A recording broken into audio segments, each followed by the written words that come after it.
بسم الله الرحمن الرحیم و به نستعین و هو خیر ناصر و معین. قال امام صادق علیه السلام کسب الحرام یبین فی الذریه.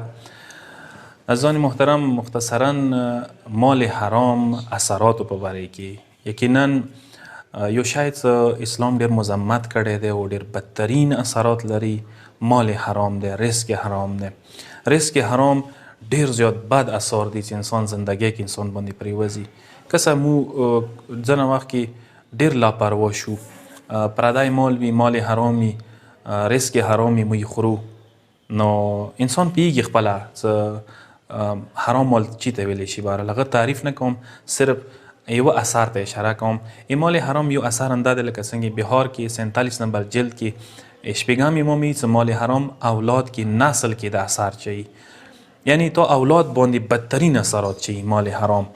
داسې ونه چې ما وخړو بس لاړو، نه، دی اثرات نسل کې اولاد کې به تکسي. یو ډیر پاک پاکیزه انسان و متدین دیندار هغه زوی واورځي یو کس مشک غشي سوچتو سروای کو، یا کس ټوله سرمایه مشک و څه خلکو ته به اوبه وړلې خرڅولې به مهرحال کاروبار یې اندو. هغه کس دینداري متدین کس ته راوځي ته اوس بیم امام مشک سروای کړلو ویلې ما څه دا زیاتی وکړو. هغه حیران شو چې ما خو داسې څه کار نه دی کړی، ما خو زوی پسې ډېرې خوارۍ کړي دي، محنت مې کړی، ښه تربیت مې کړی. کولې ته راغو پوښتنې ونه وکړه چې تا نه خو داسې څه کار نه وي شوی چې د زوی مې دا کار وکړو. کولې سوچ به وکړو چې بل څه نه دي شي، خو یو دا کار مونه شوی و چې کله د بچی مې خېټې باندې و، نو یوه ورځې پردی انار و ونې کې ما ډېر طبیعت ورته وشو، هغه ما وزبېښلو، اوبه مې ته نه وچېږلې. شوهر ورته هېڅ کسې هغه اثار نن څرګند شو دې طریقې سره. یا شیخ فضل الله نوري بزرګوار کیسه کې د شي تاسو اورېدلې وي.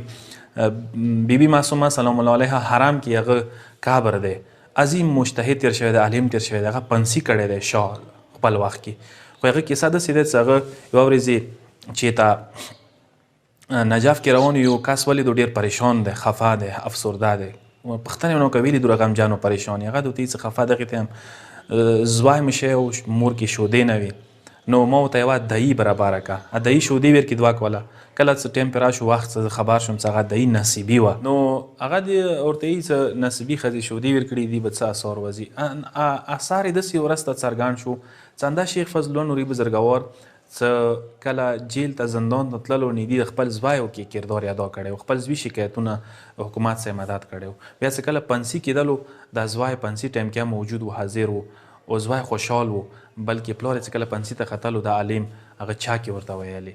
نو کسه بعد اثرات وي هغه اثر څرګند شولو.